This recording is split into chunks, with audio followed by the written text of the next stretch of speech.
And I mean, it can be hard when you're a youth worker or a school youth worker, when you're by yourself and you don't have a whole team.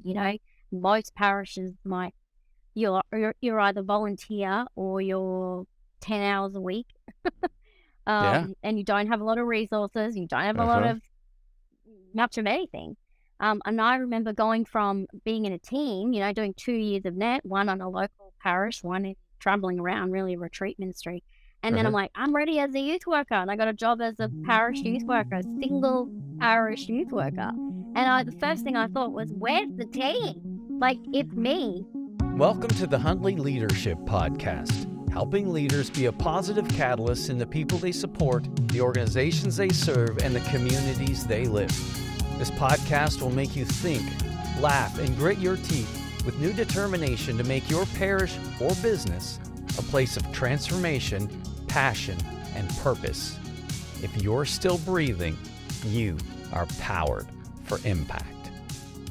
Hello and welcome to the Huntley Leadership Podcast. My name is Ron and I am your host today. I often forget to talk about the blog, the newsletter, and if you haven't noticed yet, the new brand launch. Thank you to Coasting Created for all the work they've been doing behind the scenes to help us to have a clear message that engages people in the conversation of leadership. It's so fun to work with those guys and to do all these tools and provide all these tools, I should say, for you. So thanks for joining us. I'm so excited today to talk about, in a sense, punching above your weight class. There's a church community that I've had the privilege of knowing for years that's relatively small in size, but ginormous in impact. I'm so excited to have this conversation because it focuses specifically around the impact we can have on young lives, actually all lives, but certainly connecting with them at a place when they're young. And so I'd like to welcome to the show today, Kym Keady. Kym, welcome to the show. Thank you. Good to be here. So give people some perspective. We're talking, you're coming in from Brisbane in Australia, and I joked about talking Australian before this is over, and you're going to talk Canadian, so let's see what happens. Yeah. And Yeah. and so give people some perspective about the Emmanuel Charismatic Community, if you would.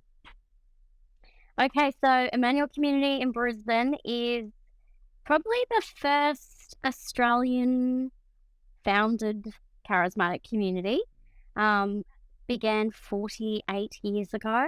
Wow. With a little group of people, and it just kind of grew and grew and grew.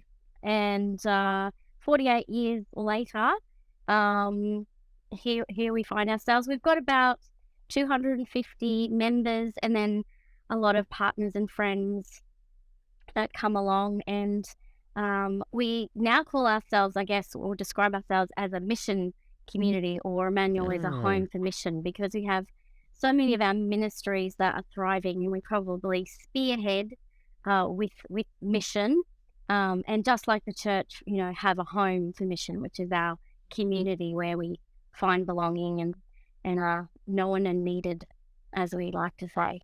Known and needed. That's beautiful. Your community's grown quite a bit since the last time we connected. Like, it's been a while. And I think it was closer to 150. And so that's significant growth. That's congratulations on that.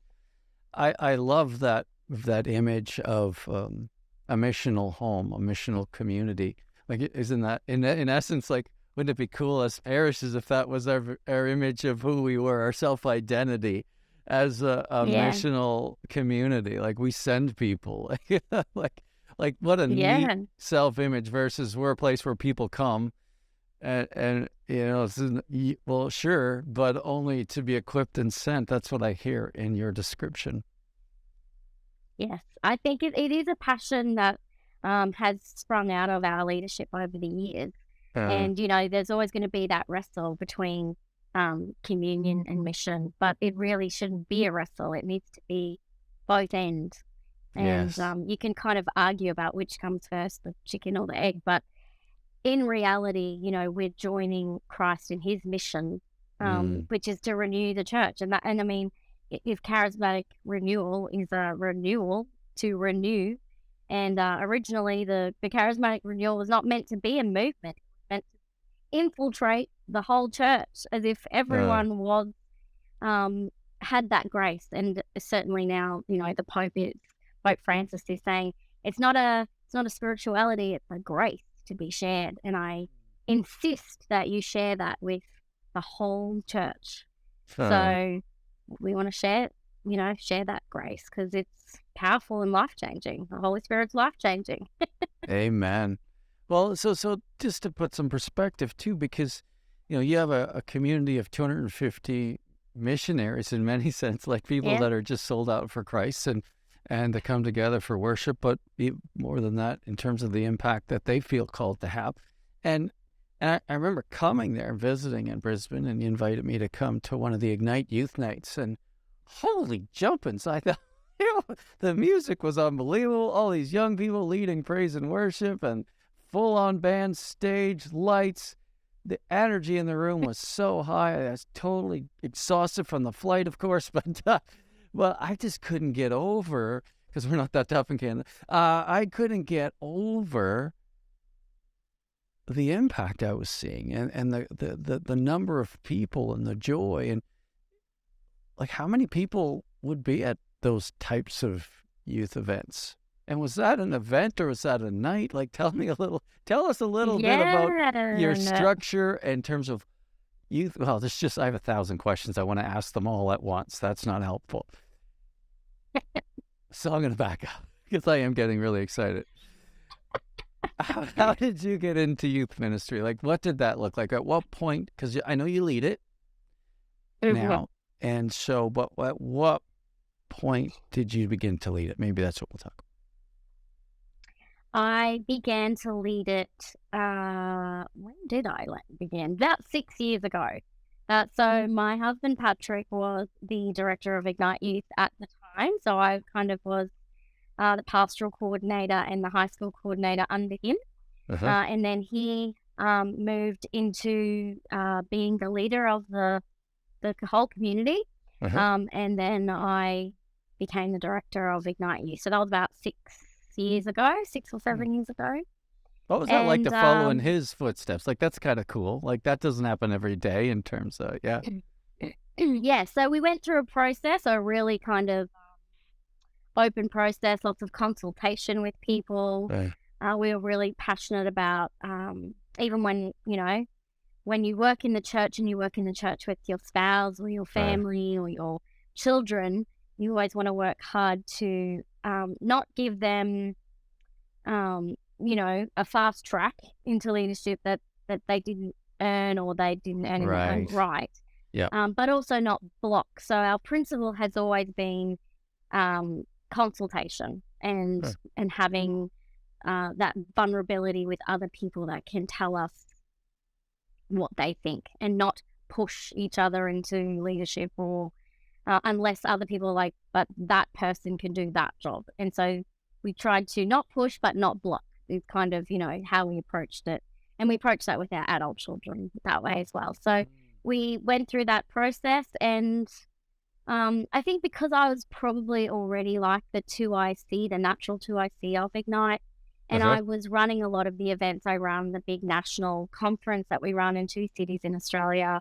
I was running the high school ministry. I was running the pastoral side of things as a counselor. So I just naturally was probably the next person in line, in the pipeline. Well, it's beautiful because it does suggest two things. One, that a community of 250 has a pipeline. And it also, that's a bigger deal than you think it is. And then also that there's this discernment, like there's this group discernment. I love that. Don't push, don't block. And yet we're going to consult because we're going to discern together. That's so healthy. And, I'm going to keep losing my... Yeah, but at least that one didn't go on the floor this time, so that's a win. That's true. That's a win. I'll just keep reminding me to press it in. I think, where were we? Yeah, I think we were talking about your ears and how nicely shaped they are for that's earbuds. Right. Yeah, that's right. I don't even know at this point. One of the things you said, which I think is cool, like we were talking a little bit about discernment, but I don't want this to get lost because you said it as a throwaway line. And it's like, okay, guys, listen to this. They have a community of 250 people and they run a national youth conference in 2 cities. Like a lot of churches 5 times your size can't have a youth night once a week. And you guys run a national conference in 2 different cities in Australia out of a community. So how big of a role, like, is it like, wow, this community just happens to have Kym Keady living in that community, and therefore they get credit for her amazing stuff. They really don't do anything. They offer up the odd prayer of intercession, but she just does it all. She just happens to live there, so they get all the credit. Is it that situation, or is it, no, as a community, this is part of our identity, and so it's part of how we organize ourselves and support what it is we feel called to do? Which one is it? I think we've probably followed what the charisms of the renewal have been from the beginning, which is youth and worship. And those things have always been at the forefront of our community. Whether we chose that or not, it has happened that way. When sometimes the community might be strong and then a youth ministry starts, which probably was the case at the beginning 48 years ago, but they were young people. They were young families coming together and feeling called by God to live a lifestyle, live a way of life together. And they've grown. And so now we've become intergenerational. But at the beginning, it was lots of young families and lots of young people. And I think I had a lot of mentors when I arrived in the community, 30 years ago. The leaders of the time did have a passion for youth ministry. I mean, this is where Net Australia sprung out of. The leaders of the community were sent over to America to check out this Net thing and brought it back. And originally it was, ran by Emmanuel, and then eventually Net got so big that they, have gone out on their own, but we still share everything. We still share offices, we share people resources, we share practical resources. So youth ministry, really under a couple of people, really powerhouses in our community, I would say, have really modeled youth ministry and evangelization as something that you can give your whole life to regardless of your age or stage of life. Right. And so I think I've followed that from when I arrived here at 17 years old in Brisbane to do Net. That's where, really? Yeah. So I arrived so here cool. at 17. I didn't even know what charismatic was or community or any of that stuff. I was just raised in a parish. I did come through, Antioch youth group. My mum and dad were an Antioch couple. So I knew that, and we'd run weekends in my little regional town. But I heard about this thing called Net in big city Brisbane, which isn't, it's not big, but it was big to me. And I came to do Net, and the formation, I think what Net does really well, they've taken the best of community living and evangelization formation, and they form and train and send young people around the country. And I mean, it's in 5, 6, 7 different countries now. So really that was the springboard for my call up until now, 30 years ago this year, to give my life to youth ministry in a lot of ways. Even though I do community leadership and pastoral care and all of those things, for me it's always spearheading with the young person, with that person who's thinking about their life and what do I want to do with it and who do I want to be and how do I want to impact the world, and forming and growing them to be all that they can be, and stay in the church.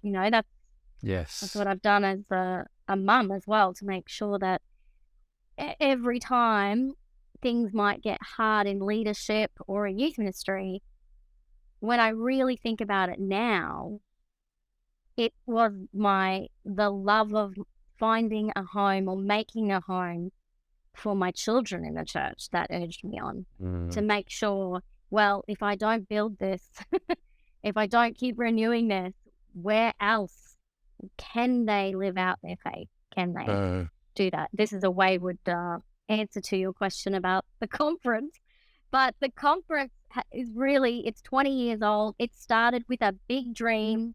I always say Emmanuel Community, as I was telling you before, we punch above our weight. We're a little community, but we dream big. We have big dreams. We're so optimistic and say crazy things that my lighting and sound guys always get at me and say, don't know what you're saying that you want to do. And I have to like pull it right back.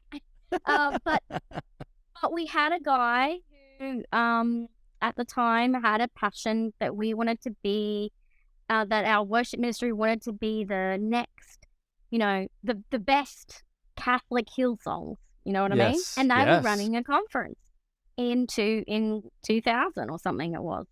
And he came along and he said, let's run a youth and creative arts conference.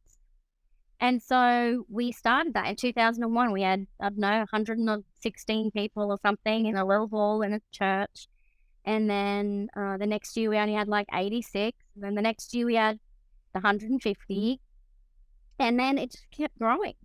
And in 2005, I think I was running a lot of the youth stuff then. But then in 2005, me and my co-leader, Luke, took on the whole conference and have been running it ever since. And it's grown and grown and grown to about, 1,500 people per city. And wow. Look, the big, audacious, hairy goal thingy is to... that thing. It's to, the BHAG. The Jim Collins thing, It's to, run an Ignite conference in every capital city in Australia. Wow. 8-week journey, man. That's the dream. That's awesome. That's awesome. So, that's so beautiful. What's fun, too, about what you said, and it's neat that you knew the numbers as we started. And say hi to Luke, by the way. Luke, hello to you. I forgot Luke. I forgot all about Luke, of course. But, you started with 116, and then you did it again. It was 86. And doesn't that scare the daylights out of people? And isn't it easy to quit? But you didn't quit. Sometimes things dip, and we learn and we grow. And to go from 116 to 86 to 3,000, in 2 cities, like that's, that doesn't come to life without a dream. And so there's a charism of helping the youth, or not helping the youth, of ministering to the youth. And, the community itself was young, and there's this ownership, and then there's these pipelines, and there's this, I must be discerning of gifts that you talked about earlier, and making sure that you have the right people in the right seats on the bus. I'll give that nod to Jim Collins as well. Right. Hey, right? This is the leadership podcast. You got to talk about Jim Collins. Totally. That's so cool. And so that event that I was at that night, the Ignite Youth Night, what was that relative to what happens in the run of a year? So that was our monthly praise and worship night that we have.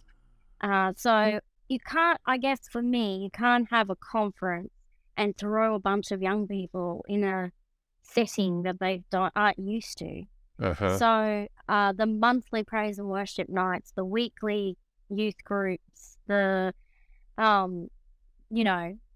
those events that we run all year, that group of people, they're our youth group. They're our young people who are, they become used to being in that space. So they become our core group at Ignite Conference. They're the ones that are like, come up the front and mosh and jump up and down to these Jesus songs. This is cool. and other young people see that, and then they're going, I want to be part of that. I want to be part of that group. There's something about them. They're like family. They're like cousins, Yeah. I want to be, how do I break into that? Right. And I think, Ignite Youth has a tagline, not just changed for a day, but transform for life. So things like Ignite Conference, our teenage summer camp, where we have 240 teenagers every year go off to camp for 4 days. When we have Ignite Launch, which is at a theme park, and we stay behind when the gates close and have a dance party, which is really a, give your life to Jesus rally. They're our change for a day, or, events, the encounter moments, the big mountaintop moments. But then I like to call the rest of our ministry the Transform for Life ministry. The young adult groups, the high school youth group, the monthly praise and worship nights. They're the Transform for Life. That's the discipleship. That's the journey. That's the forming of Christian life and knowing that they're not alone.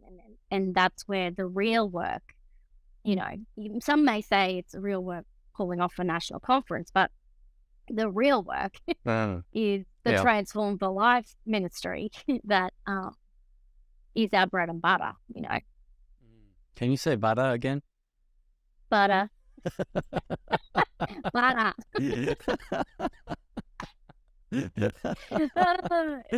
the regional girl, I'm sorry. I love it.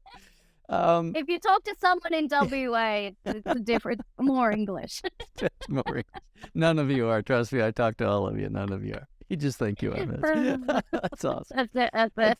And so what I'm hearing, again, in what you're saying, in the story you're telling me, is that, yes, those national conferences, aren't they something? Isn't it wonderful that we can reach all these different people and bring them together? But that doesn't happen by itself. Like, there's a whole process of raising up others. There's a culture of raising up others. And you have all these different platforms within your weekly youth groups. You have your high school groups. Then you have your monthly praise and worship. Like, these are all platforms to develop people, to acknowledge, invite them into things and grow them, isn't it? Yeah, exactly. And that's the pipeline, because, who you choose to come through the ranks and do the talk at the theme park, or the serving at the theme park, compared to a person who might be speaking at youth group, to a person who might be speaking at the monthly praise and worship nights, to then on the stage with 1,500 people. It's that ability to help them try out those roles and find where they fit. And when you see them along the year, then you're like, wow, I think you're ready for Ignite Conference. Because Ignite Conference, for me, is, again, we call it our flagship event, Ignite Conference. And that's best foot forward. What I say to everyone is, this is not having a go. You have a go at Ignite Conference.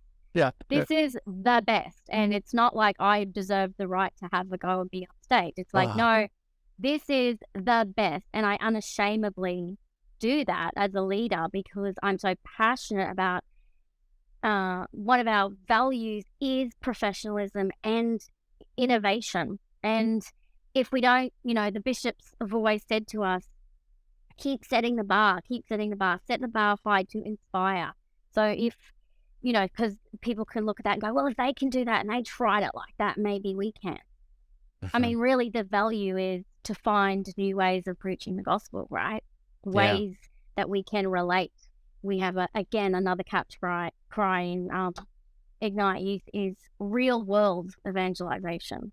I'm just so passionate about being real. I mean, I even founded a ministry called Real Talk, because I'm just so passionate about being real. It's something about being real that changes lives. It's true. Literally. If you're just you, I talk to people all the time, like, I don't want what you can do. I want you. I just want you to be authentically you. Just be you, man. Yeah, right. That's the same message for priests and bishops when we're diving into this leadership stuff.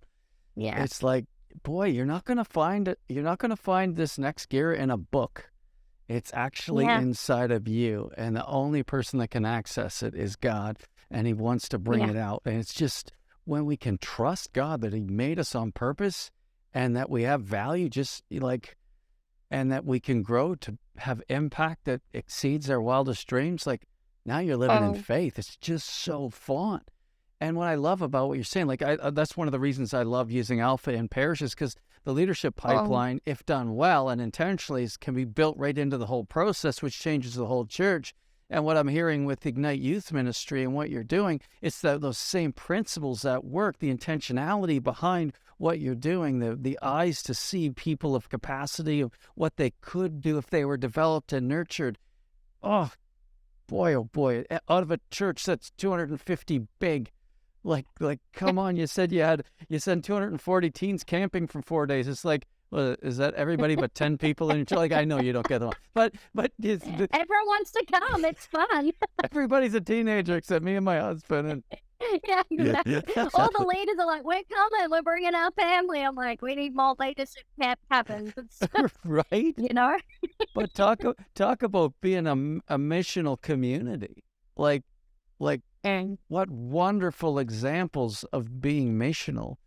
Are there any other areas, this is an interesting question, but are there any other areas within Emmanuel where those principles of raising up leaders, identifying people, having pipelines, using platforms like that applies? Like, yeah, so I mean, we've got the worship ministry, which is, the sound of our whole community in a lot of ways. They write original music, and every year they put out songs ready for the conference, but the community goes on the journey. And so you've got these creative people who are writing and dreaming, and that, they have their pipeline as well. And again, we cross over because we're the same community. Yes. But they have that structure as well. We have Emmanuel City Mission, which is our homeless shelter, where we run our weekly mass on a Sunday. And their pipeline, the great thing about serving in a homeless shelter is, man, we need all the gifts. You need someone to serve the food, but you need someone to de-escalate. There's a couple of bouncers. Yeah. And everything in between, and the incredible pastoral care that Robbie Curtis does there at Emmanuel City Mission is unbelievable. That guy is like a prophet. It's just, he's leading in a way that is so incredibly raw and challenging and generous, attractive as well. Like, it's just you're either drawn to it or you're scared by it, and everything in between. So yeah, they're our I guess what we call our outreach ministries. But as you know, Emmanuel Worship is our worship ministry. They exist not for themselves; they exist for. It's like the Bible. They're the front line. They're leading with worship. If we don't have worship, we're not a worshiping community. Right. So.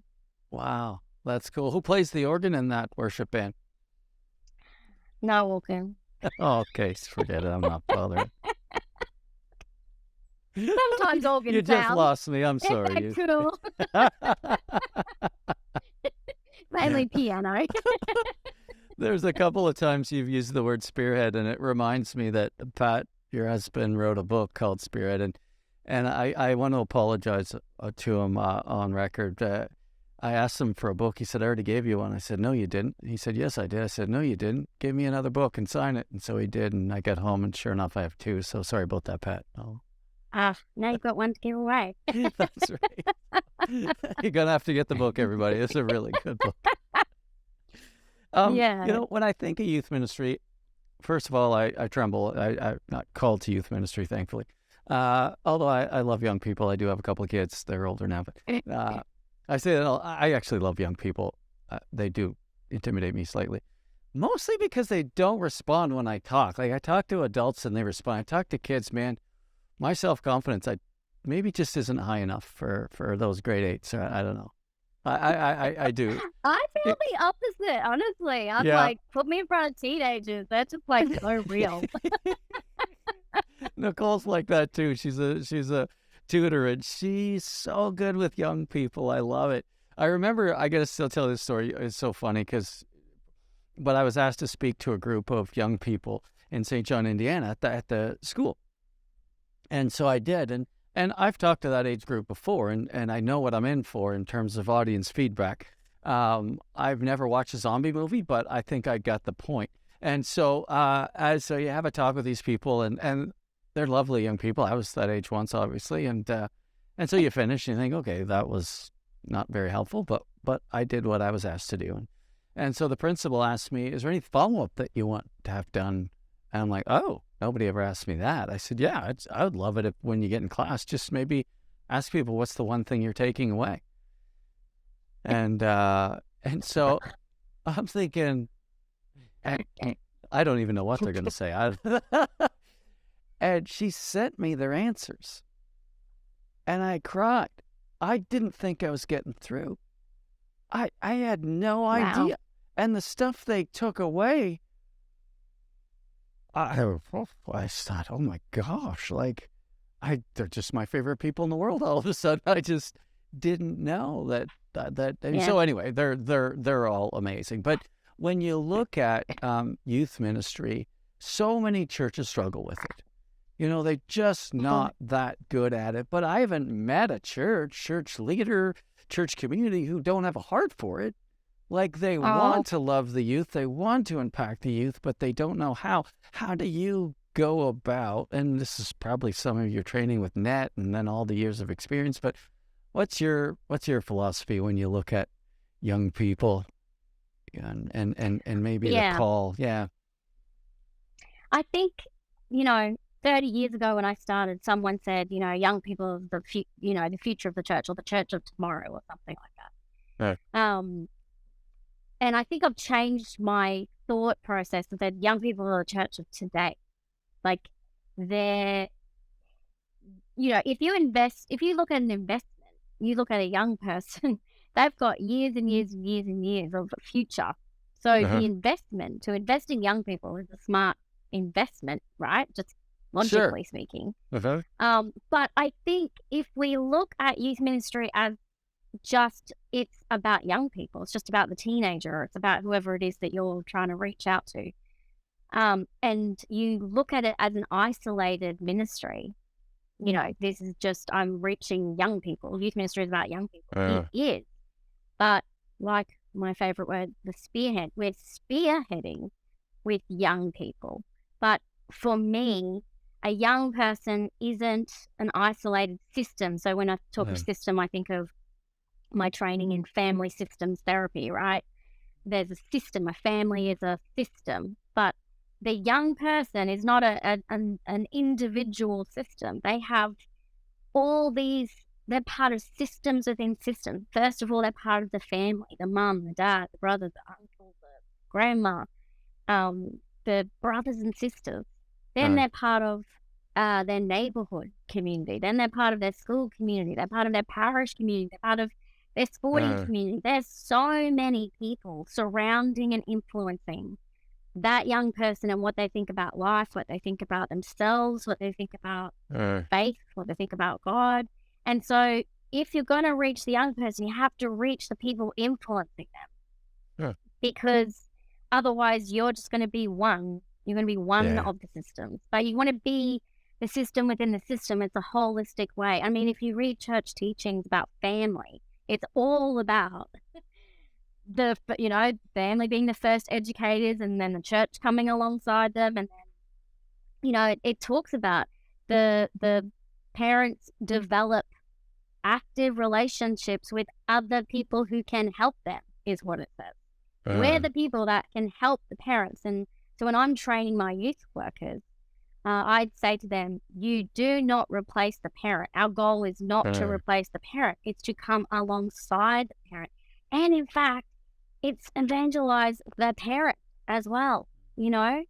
I've had parents who have come to faith, who come to our Alpha program, who are now members of our community because their child came to the youth group, came to Ignite conference, and then that parent gave their gifts to Ignite conference as a nurse, or, in first aid, or in running around catering, or, something. And then like, wow, my child brought me to faith, and it can happen both ways. The child can bring the parent, and the parent can bring the child. But if we look at it as, that's why Ignite conference, a lot of people when we first go and run Ignite conference in the city, they're like, wait, isn't it a youth conference?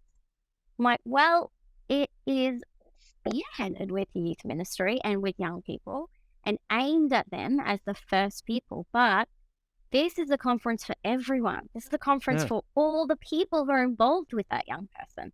It's a conference for mum and dad and the youth worker and the school teacher and the parish priest and the, whoever. It's for everyone. We want everyone at Ignite conference because that is where the real power and evangelization happens. Everyone has the same experience and that common experience springboards a bunch of conversation, a bunch of,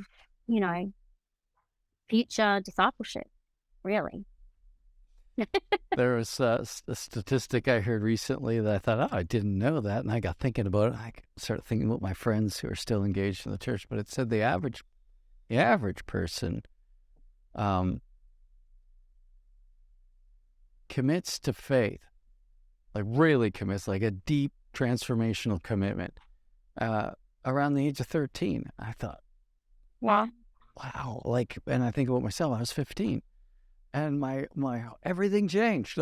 I had that changed for a day at a weekend retreat that my mom invited me to go to, and that's where I met Father James. We were on the same weekend at the same table, and it changed everything. And it didn't mean life was simple, and I made all kinds of great decisions right away. It took a while to grow into the call that God had on my life, but boy, I can tell you, I know exactly where I was standing. I know the day. Yep. And so it's like, wow. So the work that we do with young people is so important. It's so important. And I love what you're saying. It's like, don't look at it as, we do youth ministry, so there's a youth ministry as a silo. You're saying, no, there's systems here. Let's be intentional about the system and the impact we can have on that young person. What's the support systems that they have in their life, and how can we use that as a gateway into impacting these other areas of influence? And I mean, it can be hard when you're a youth worker or a school youth worker, when you're by yourself and you don't have a whole team. Most parishes you're either volunteer or you're 10 hours a week. And you don't have a lot of resources, you don't have a lot of much of anything. And I remember going from being in a team, doing 2 years of net, one on a local parish, one in traveling around really retreat ministry. And then I'm like, I'm ready as a youth worker. And I got a job as a parish youth worker, a single parish youth worker. And the first thing I thought was, where's the team? Like, it's me. That's what everybody works in the church says. Where's the team? I can't run a drama. I can't run a drama. I can't run a little skit. I can't run small groups. It's just me. Yeah. How do I do this? And then I remember sitting there going, right, well, this was the first time. This parish had never had a youth worker. It was 1996. I think I was the 5th youth worker employed in the whole of the diocese. And everyone was trying to figure out youth ministry. One guy had been doing it for 5 years. He was like the guru. We all sat down and went, how the heck do you do this? We're all trying to figure it out. And I remember sitting there going, well, I'm just going to get the parish census. And I'm going to find out every single person who is between the ages of 10 and, 18. And I'm going to say, hey, I'm the youth worker of the parish. I'm going to be at church at 9 a.m. Come and say hi. Or 6 p.m. Come and say hi. I'll have pizza. Pizza, the classic, youth ministry food. Pizza or pasta. And, come meet me. I just literally did that. It's like, just pick up the phone and start ringing the young people and introducing themselves. That's all I had. I had me and my potential relationship with them. All right, I got to ask you, because I know you guys do strength themes or strength finders at Emmanuel. So do you know your top 5? I do. What are they? Activator, number 1. Individualization, number 2. Belief, communication, and connectedness. I love it. And so the activator in you went, I'm going to take this bull by the horns and I'm going to make it happen if I have to. Yeah. That is Yeah, so yeah. cool. And That I is say so, that when youth workers start and they go, where do I start? I'm like, pick up the phone. yeah, yeah, These yeah, days it's probably text, but yeah. yeah. And yeah. Snapchat, just a sec. Yeah. Instant message. Yeah, yeah. Whatever works, but get results. Yeah. Right. That's so neat. It's so fun to see. Yeah, I remember being impacted by a guy who was a police officer, and man, he had a charism for youth ministry, and I was so gravitating. I just loved him and his family. He had 3 kids, I think, and we'd go to his little apartment and with his wife and 3 kids, and he'd have, Sunday school there, and we were teens, and just the stories I just hung on his every word. Loved the guy.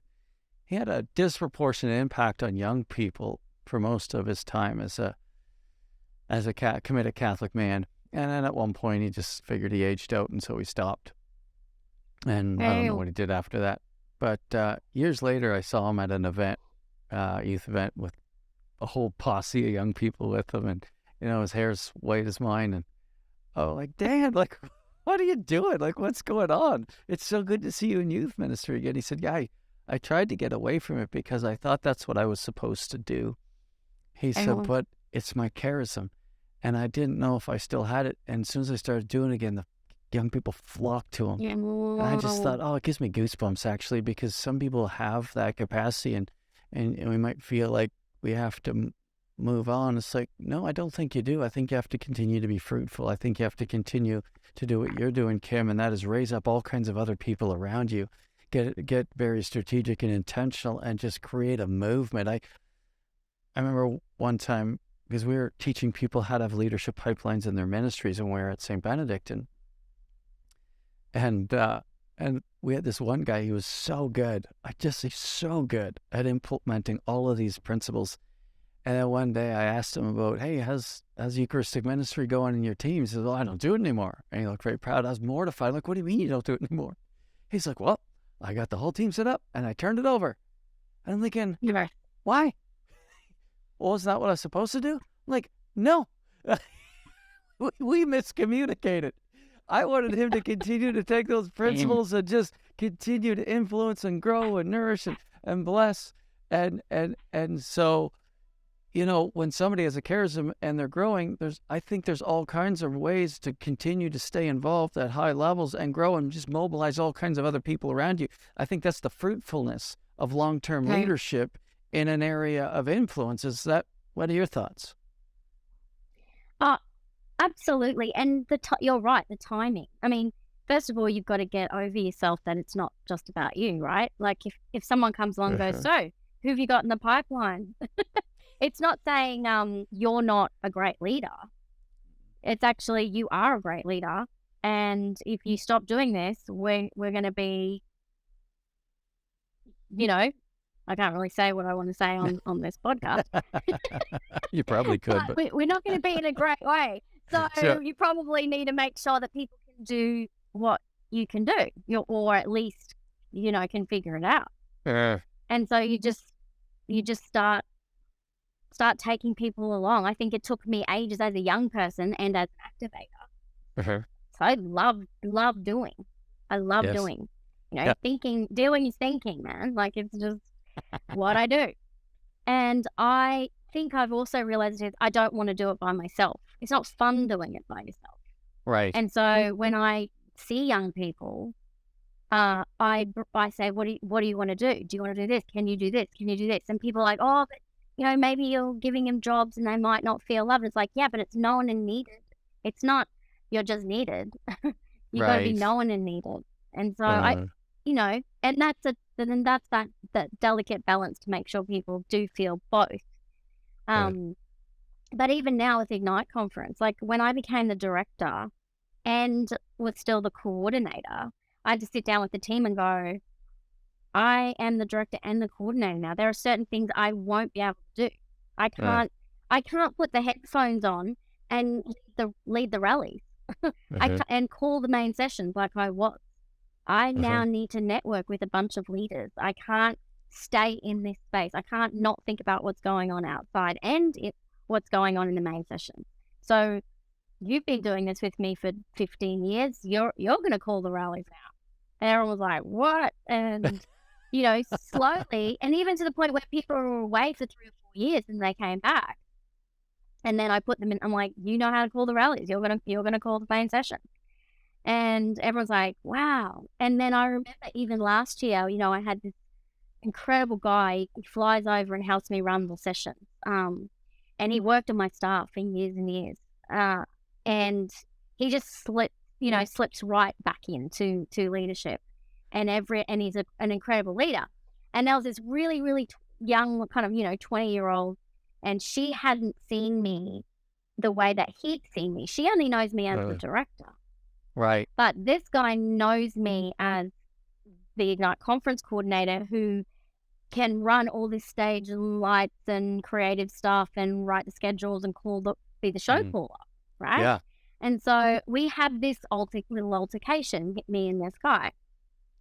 And he's just back in where I'm the show caller and he's the rookie. Right. And I pull him aside and I go, you're not the rookie and I'm not the show caller.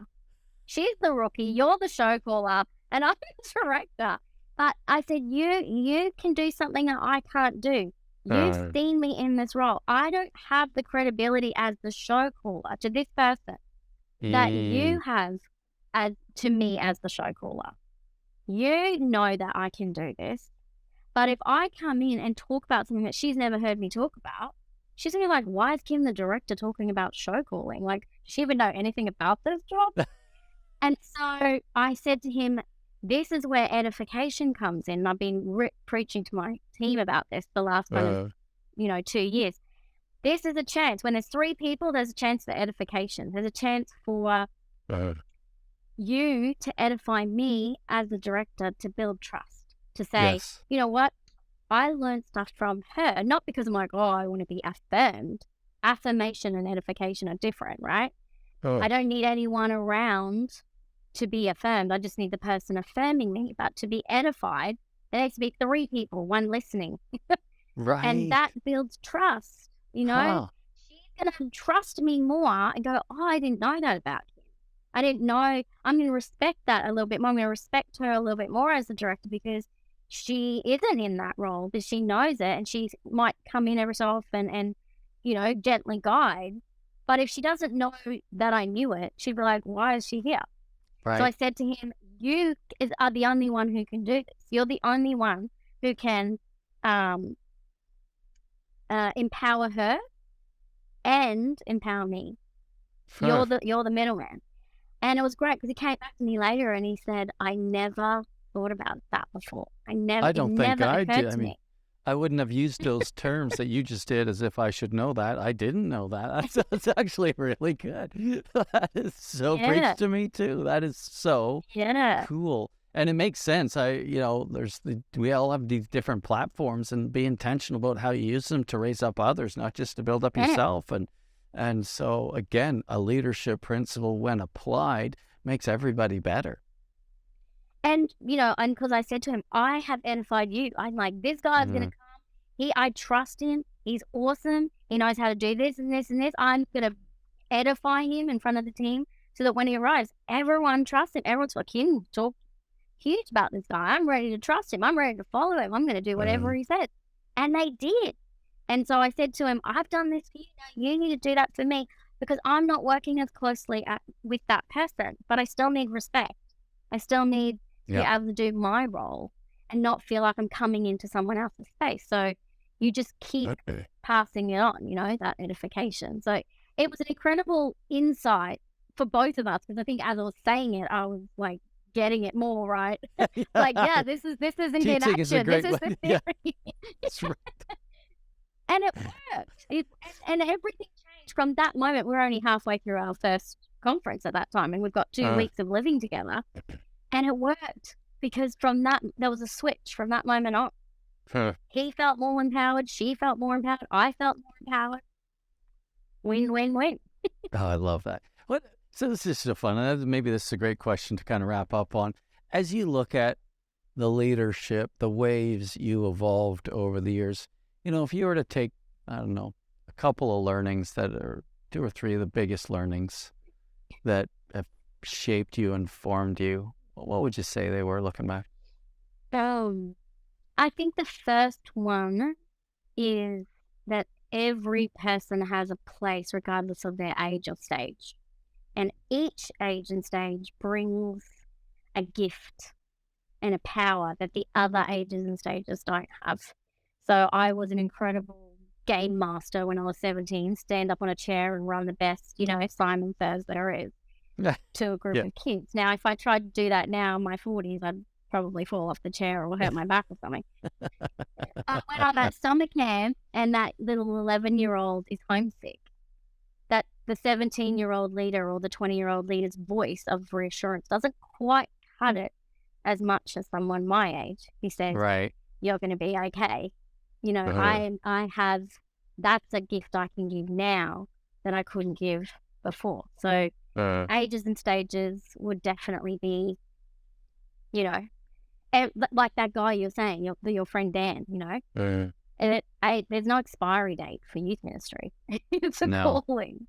And young people don't really care about your age. They care about, are you real and authentic? And do you care about me? Do you see me, So that's the first thing.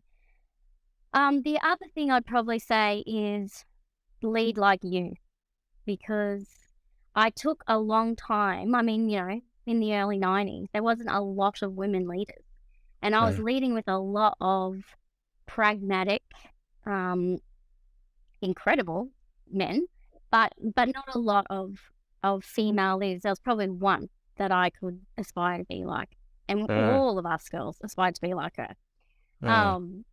But there were visionary leaders, there were strategic leaders, there were, so many, and I wasn't any of those. And I remember thinking it took me a long time to embrace my leadership style. And I remember reading a book, I don't know which book it was, one of the leadership books, and it had different leadership styles. And I did the test, and I came up as a relational leader, and I read it. And I was like, this is a legit style. I didn't even know. I don't have to change. I just need to be more like me. This is awesome. Yay! I was like, oh, that is a style. I'm not weak. It took me so long. I thought I was a weak leader for a long time. And eventually I realized every leader has different styles, and embrace that style. And then, oh, look, there's so many. But I think the other thing I've learned is a leader doesn't need to have to do everything and know everything. They just have to know somebody who does. And I don't need to know, like if I go to my lighting guy and I say, I want these things that drop at this moment on this beat of the drum or whatever in worship, I don't need to know how they're going to do it. They know how they're going to do it. If I spend time working out every single person's role and how it's done, I'll never do what I'm meant to do. But I need to know someone who knows how to do it and trust them to do it in their style and in their time, not mine. And that's a lesson that as a young leader, I was like, I'm a activator, so I'm like, do it now, not 2 hours before the event, right? Yeah. Well, I had this lady, she was incredible, creative, art and environment. She's my art and environment prayer experiences person. And she loved to do things 2 hours before the event, at the event. She bought everything and she bought it all and then she set it all up and it was amazing. But my stress levels, like a week out, because I'm like, I can't, like, I need you to do it for me. And then when I realized she has delivered every single time 2 hours beforehand, this is her style, and it's brilliant. There is a different way and a different style, and that's okay. And she taught me that lesson. How nice of her to do that for you. I think there's pills for that. Oh man, it was that's so beautiful. I bet you It's just fun. It's so fun, Kym, spending time with you again, and you're just a joy. And I can imagine how many young women that you've been that person for them, that other lady was for you, A lot of grace. Hey, hope so. Oh, you're welcome. Well, listen, thanks for being on the show today. I think, as somebody just in the conversation with you, just pulling myself out, there's just so much joy and conviction. I've heard so much commitment and willingness to grow and evolve and to dream big. And it's guys, like, as you're listening, this is a community of 250. Like, put it into perspective. And so no more excuses from any of us anymore. But no, we all have our different ways but I hope people are leaving inspired today. Thank you. I'm so grateful for you guys. Yeah, perfect. Thanks for listening. And so for all of you that have been following along, please hit the thumbs up if you're on YouTube. Give a review if you're listening on Apple iTunes. And please feel free to send forward any questions, or if there's any leadership topics, whether it's church or business or whatever it is you're wrestling with that you'd like us to address, please let me know. Or if there's somebody that you think I should get on the podcast, you can let me know that too. God bless you all, and thank you for listening. Keep doing what you're doing. God bless. I want to encourage you, as you lead this week, be faithful to God and generous to others. See you next time, and remember, if you're still breathing, you are powered for impact.